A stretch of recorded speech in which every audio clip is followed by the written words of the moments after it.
How mercury causes brain neuron degeneration. Mercury has long been known to be a potent neurotoxic substance, whether it is inhaled or consumed in the diet as a food contaminant. Over the past 15 years, medical research laboratories have established that dental amalgam tooth fillings are a major contributor to mercury body burden. In 1997, a team of research scientists demonstrated that mercury vapor inhalation by animals produced a molecular lesion in brain protein metabolism, which was similar to a lesion seen in 80% of Alzheimer-diseased brains. Recently completed experiments by scientists at the University of Calgary's Faculty of Medicine now reveal, with direct visual evidence from brain neuron tissue cultures, how mercury ions actually alter the cell membrane structure of developing neurons. To better understand mercury's effect on the brain, let us first illustrate what brain neurons look like and how they grow. In this animation, we see 3 brain neurons growing in a tissue culture, each with a central cell body and numerous neurite processes. At the end of each neurite is a growth cone where structural proteins are assembled to form the cell membrane.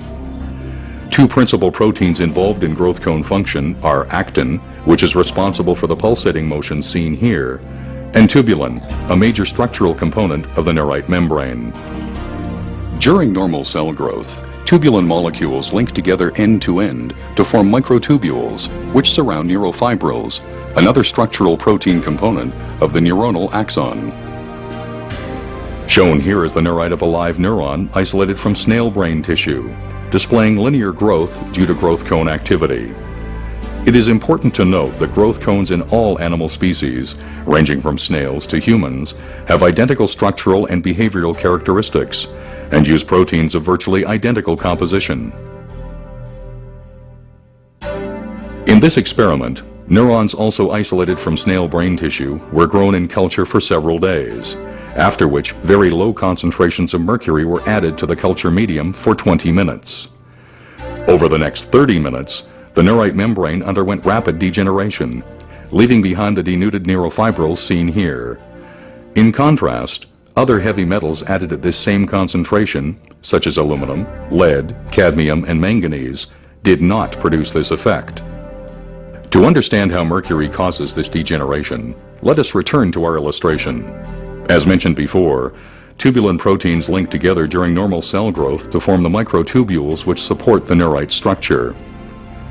When mercury ions are introduced into the culture medium, they infiltrate the cell and bind themselves to newly synthesized tubulin molecules. More specifically, the mercury ions attach themselves to the binding site reserved for guanosine triphosphate, or GTP, on the beta subunit of the affected tubulin molecules. Since bound GTP normally provides the energy which allows tubulin molecules to attach to one another, mercury ions bound to these sites prevent tubulin proteins from linking together. Consequently, the neurite's microtubules begin to disassemble into free tubulin molecules, leaving the neurite stripped of its supporting structure. Ultimately, both the developing neurite and its growth cone collapse, and some denuded neurofibrils form aggregates or tangles, as depicted here. Shown here is a neurite growth cone stained specifically for tubulin and actin, before and after mercury exposure. Note that the mercury has caused disintegration of tubulin microtubule structure. These new findings reveal important visual evidence as to how mercury causes neurodegeneration.